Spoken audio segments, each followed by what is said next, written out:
Presiden Joko Widodo menyatakan sebagai negara demokrasi tidak ada satupun institusi di Indonesia yang memiliki kekuasaan mutlak. Sebagai negara demokrasi, konstitusilah yang menjaga agar tidak ada kelompok yang memaksakan kehendak apalagi menjadi diktator.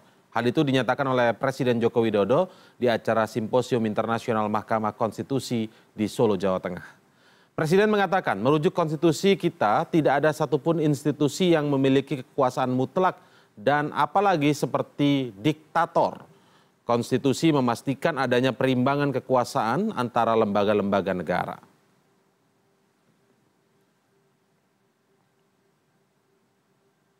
Sementara itu di hari yang sama Presiden Jokowi juga menyatakan keheranannya terhadap isu yang menerpanya beberapa waktu terakhir. Sebab ketika awal menjabat sebagai presiden, Jokowi justru dicap sebagai presiden yang tidak tegas, kelemar-kelemar hingga presiden deso.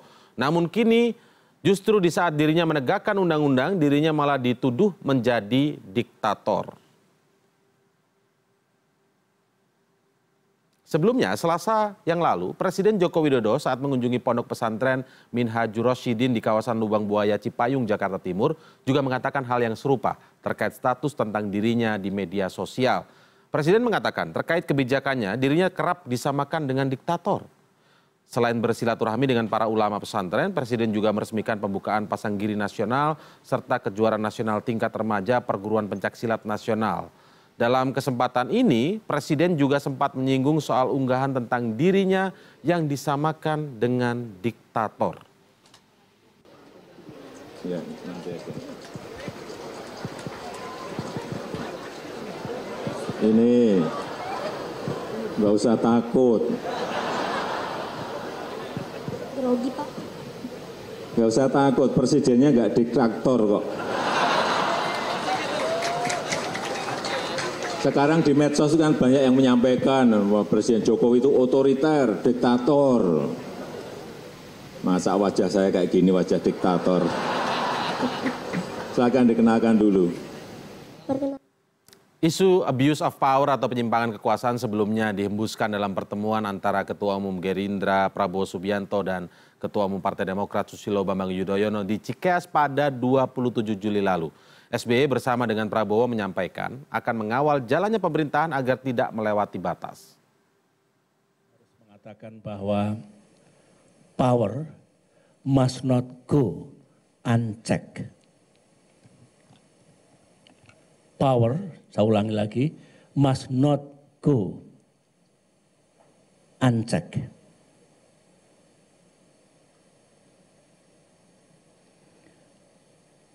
Artinya apa? Kami harus memastikan bahwa penggunaan kekuasaan oleh para pemegang kekuasaan itu tidak melampaui batas. Sehingga cross the line. Sehingga masuk yang disebut abuse of power. Akademisi Filsafat dan Etika Politik UI Rocky Gerung mengatakan abuse of power bukan semata-mata tindakan otoriter dan diktator, melainkan bentuk penyalahgunaan wewenang yang tidak sesuai dengan undang-undang. Hal ini merujuk pada beberapa kebijakan pemerintah seperti Perpu Ormas dan juga Presidential Threshold. Juga dia nggak ngerti apa itu abuse of power. Abuse of power itu bukan orang jadi diktator, tapi menggunakan satu kewenangan yang berakibat tertutupnya misalnya komunikasi politik demokrasi itu abuse of power.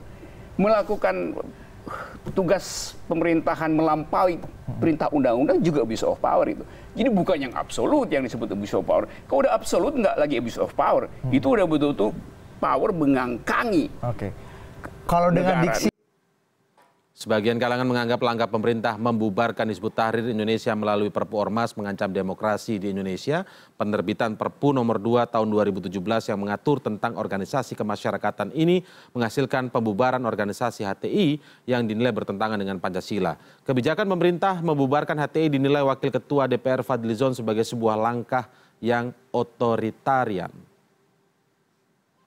Perpu Ormas ini jelas cacat prosedur, cacat substansi, dan ini mengarah kepada satu kediktatoran baru karena Ormas itu adalah manifestasi dari kebebasan dari masyarakat untuk berserikat yang dijamin oleh Undang-Undang Dasar kita. Dan kalau kemudian tidak ada satu proses pengadilan, berarti pemerintah menambah dosisnya untuk bisa sewenang-wenang dengan interpretasinya, sehingga bisa terjadi abuse of power. Dan abuse of power ini adalah satu kediktatoran baru gitu loh. Ya, paling tidak dalam 2 hari berturut-turut pada acara yang berbeda, Presiden Joko Widodo menyelipkan pernyataan yang menangkis isu bahwa dirinya adalah sosok pemimpin diktator dan otoriter. Dengan menyebut bahwa isu ini sedang ramai di media sosial, apakah Presiden Jokowi sebenarnya mulai terganggu dan khawatir tingkat popularitasnya akan menurun? Kami akan mencoba mengulasnya dengan Profesor Karim Suryadi yang merupakan analis komunikasi politik dari UPI Bandung. Selamat malam, Prof. Karim. Selamat malam, Mas Indra. Ya, ini kami melihatnya menarik ini, Prof. Karena 2 hari berturut-turut dalam acara yang berbeda, kemudian dalam acara yang artinya disampaikan dengan cara yang bukan pernyataan yang formal, tetapi diselingi dengan bercanda begitu, menyatakan bahwa dirinya disebut diktator, masa wajah seperti ini diktator. Apa analisis Anda kemudian, Prof. Karim, ketika 2 hari berturut-turut ini pernyataan yang sama tentang menangkis isu diktator? Pertama, nggak ada hubungan antara Pertama, nggak ada hubungan antara wajah dengan diktator ya. Jadi nggak ada ciri-ciri wajah diktator tuh harus begini, wajah kelamar-temar tidak akan diktator, nggak ada hubungan. Sebab orang kan bisa saja wajahnya manis, tetapi di hatinya justru malah pahit atau bengis gitu. Tetapi ya justru diktator. Jadi nggak ada hubungan antara wajah dengan diktator. Tetapi terlepas dari itu, saya bingung sebenarnya. Presiden bicara ini dalam konteks apa? Sebab kalau misalnya dihubungkan dengan pengantar tadi, misalnya dengan pernyataan SBY, kemudian pernyataan masyarakat terhadap respon pemerintah terhadap undang-undang ormas gitu ya, Presiden respon kayaknya kok tidak nyambung gitu ya. Mengapa tidak nyambung? Tadi kan SBY mengatakan kita tidak boleh membiarkan pemerintah ini berjalan tanpa pengawasan kan gitu. Nah hanya penjelasan SBY memanai pemerintahan berjalan tanpa pengawasan itu untuk memastikan agar tidak terjadi abuse of power kan gitu. Sebenarnya kan apakah akan terjadi abuse of power atau tidak? Keharusan untuk melakukan pengawasan itu sudah menjadi keniscayaan. Dalam sistem pemerintahan apapun, pada karakter pemerintah seperti apapun, tabiat pemerintah apapun, mutlak pengawasan itu. Sebab jangankan pemerintah, ya, apalagi presiden, kita saja sebagai personal, sebagai pribadi, pengawasan itu dibutuhkan. Mengapa? Karena saya percaya betul ya, pemerintah layaknya manusia juga bisa berbuat salah, bisa berbuat benar kan gitu. Hanya yang penting kan bagaimana pengawasan itu proporsional. Jadi pertanyaan saya, mengapa kok dari kalau memang itu konteksnya, mengapa dari konteks yang menyatakan bahwa pemerintah tidak boleh berjalan tanpa pengawasan, itu kok jadi muncul ke diktator, tidak muncul ke otoriter. Jadi saya menduga konteksnya bukan itu. Saya lebih memahami pernyataan Bang Rocky Gerung bahwa bisa jadi pernyataan misalnya Fadlizon menghubungkan bahwa ada kecemasan dengan diundangkannya tentang RUU Ormas, bahwa bubarkan dulu kan gitu ya. Sederhananya bubarkan dulu baru uji di pengadilan kan gitu. Saya bisa memahami kelompok-kelompok yang keberatan itu. Karena bisa jadi ketika dibubarkan dulu baru diuji pengadilan, itu mananya berbeda. Ketika sebelumnya dulu ada peringatan kan gitu sampai 3 bulan. Di dalam yang baru kan peringatan hanya 1 minggu gitu ya. Jadi artinya saya membaca bahwa konteks yang melatari diundangkannya RUU Ormas itu adalah penilaian yang sudah sangat yakin bahwa keberadaan organisasi-organisasi yang dinilai membahayakan itu sudah pada tingkat yang memaksa, genting kan gitu. Sehingga diambil langkah-langkah penyelamatan, bubarkan dulu baru undang-undang. Nah, inilah yang menurut saya potensi masalah, perbedaan paham gitu ya, kesenjangan pemahaman antara mereka yang menyetujui gitu ya dengan mereka yang menolak gitu. Ada 2 menurut saya sumbernya. Yang pertama, penilaian terhadap kondisi saat ini. Ada yang menganggap biasa-biasa aja, tidak genting-genting amat. Tapi di sisi lain ada yang menganggap bila Sangat ada genting. organisasi yang tidak mengakui dasar negara, itu berarti genting. Karena Pancasila sebagai dasar negara sesuatu yang bersifat mutlak dan mendasar. Di negara yang paling liberal sekalipun, orang boleh kritis ya terhadap kebijakan pemerintah yang spesifik. Tapi dia harus loyal terhadap kebijakan negara yang fundamental. Dan tidak ada kebijakan negara yang paling fundamental melebihi dasar negara dan konstitusi negara itu.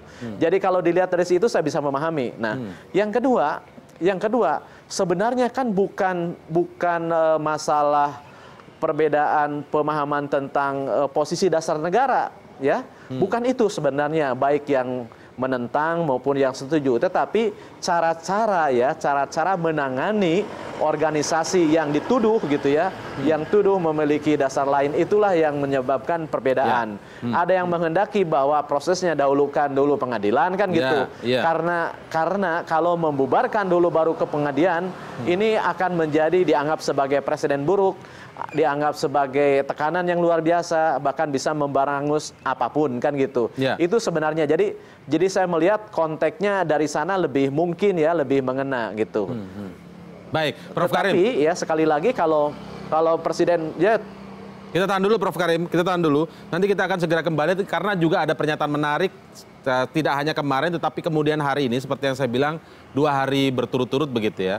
Yang paling menarik adalah hari ini ketika di Solo. Ya, saya mengikuti. Ya, Presiden juga mengatakan bahwa bagaimana yang benar ini penilaian terhadap dirinya begitu. Dulu dikatakan presiden kelemar-kelemar, deso, sekarang menjalankan undang-undang kok disebut otoriter. Dulu sempat kita ingat juga begitu ya, di luar pernyataan presiden, kita sempat ingat juga sebuah stigma yang sempat dicap begitu kepada presiden seperti presiden boneka. Nah ini apakah sebenarnya presiden mulai terganggu begitu? Sebenarnya apakah lawan-lawan politiknya ini sudah mulai kehabisan ide untuk mengkritisi Joko Widodo atau seperti apa analisis Anda? Nanti kita akan lanjutkan setelah jeda berikut, tetaplah di CNN Indonesia Prime News.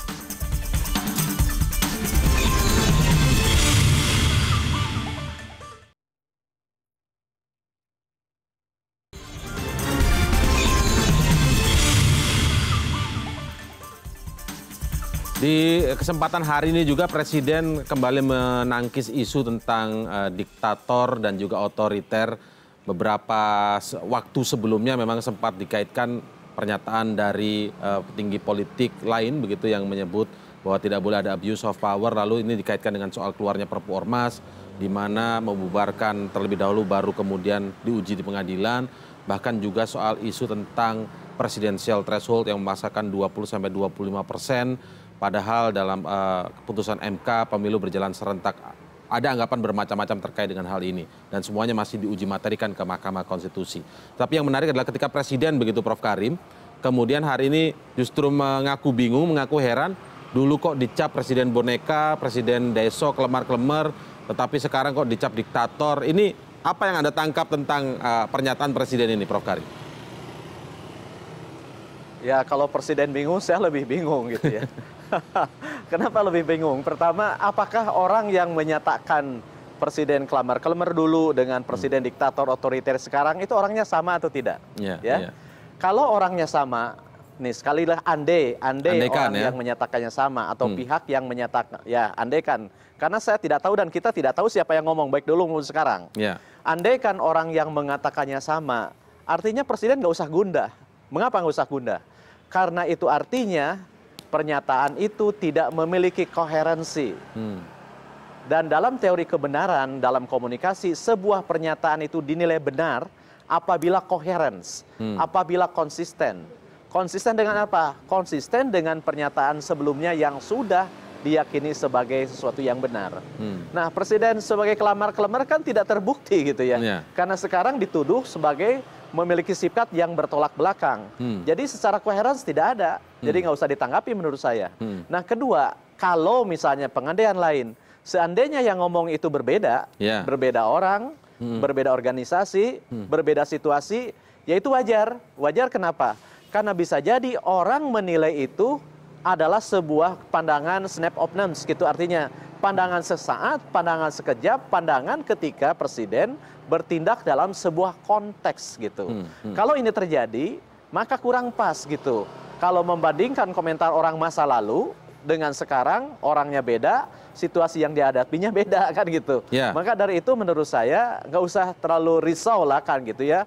Karena bagaimanapun ya, selain tidak coherence, juga kan publik akan menghubungkan secara koeksidensi gitu. Apakah pernyataan itu didukung oleh fakta-fakta atau tidak gitu ya. Hanya masalahnya kan begini, bisa jadi presidennya tidak gitu. Tetapi kan jajaran pemerintahan ini sangat banyak gitu ya. Sangat panjang birokrasi itu, dan presiden bertanggung jawab untuk itu. Saya khawatir gitu ya, komentar itu ditujukan terhadap sebuah kebijakan yang spesifik dalam situasi yang unik kan gitu ya. Nah, sehingga ini siapa nih presidennya kan gitu. Oleh karena itu saya cenderung hati-hati menanggapi ini karena tidak jelas siapa yang mengatakan apa, kapannya. Sehingga sesuatu yang terlalu tergesa-gesa kalau menghubungkan penilaian di awal masa jabatannya, atau jangan-jangan penilaian itu muncul ketika masa kampanye kan gitu ya. Nah, itu kan sudah sangat jauh ketika orang running for power dengan orang yang sudah benar-benar duduk dalam jabatan yang digenggamnya. Nah, jadi menurut saya ya untungnya ya presiden menyampaikan itu kan dalam suatu suasana yang gurau kan gitu ya. Tetapi walaupun diulang-ulang beberapa kali ya. Suasana gurau ya pengulangan itu ya saliansinya menunjukkan penonjolan betapa dia terganggu atau sekurang-kurangnya menaruh perhatian terhadap masalah itu, meskipun disampaikan secara gurau dan lain-lain. Bahkan seringkali kan gitu ya, seringkali dalam politik pesan serius disampaikan dengan nada humor, gitu ya. Karena humor itu menuntut kecerdasan dan mengundang orang berpikir lebih jernih. Jadi saya menangkap gitu ya, presiden. Ya, tapi begini Prof. Karim, yang menarik kan ada yang diselipkan oleh Presiden dalam pernyataannya, selama ini rame di media sosial, saya disebut diktator, otoriter. Jadi yang dicuplik ini dari media sosial rupanya sebenarnya Prof. Ini menurut Anda sebenarnya layak tidak, atau seharusnya tidak Presiden kemudian justru menanggapi ini dengan dasar informasi media sosial? Nah, itu masalah media sosial ya. Seringkali media sosial itu bisa menjadi madu sekaligus juga menjadi racun. Kenapa begitu? Presiden sendiri kan tergolong aktif ya, aktif di medsos, di Twitter kan gitu ya. Beberapa pernyataan dia di Twitter ada gitu. Nah, satu hal sifat medsos itu adalah menempatkan semua orang yang terlibat di dalamnya dalam strata yang sama dengan arus komunikasi yang tidak bisa dikendalikan. Oleh karena itu menurut saya, bila seseorang terjun di dalam media sosial, maka dia harus sanggup menerima apapun resikonya. Apakah disanjung atau dicerca, apakah dipuji atau dihina. Karena apa? Karena respon terhadap sebuah pernyataan yang diposting itu tidak bisa dikendalikan. Kalau memang ingin mengontrol respon orang atas pernyataan yang kita buat, yang dipesanlah, dipostinglah di media-media yang searah. Contohnya email kan gitu.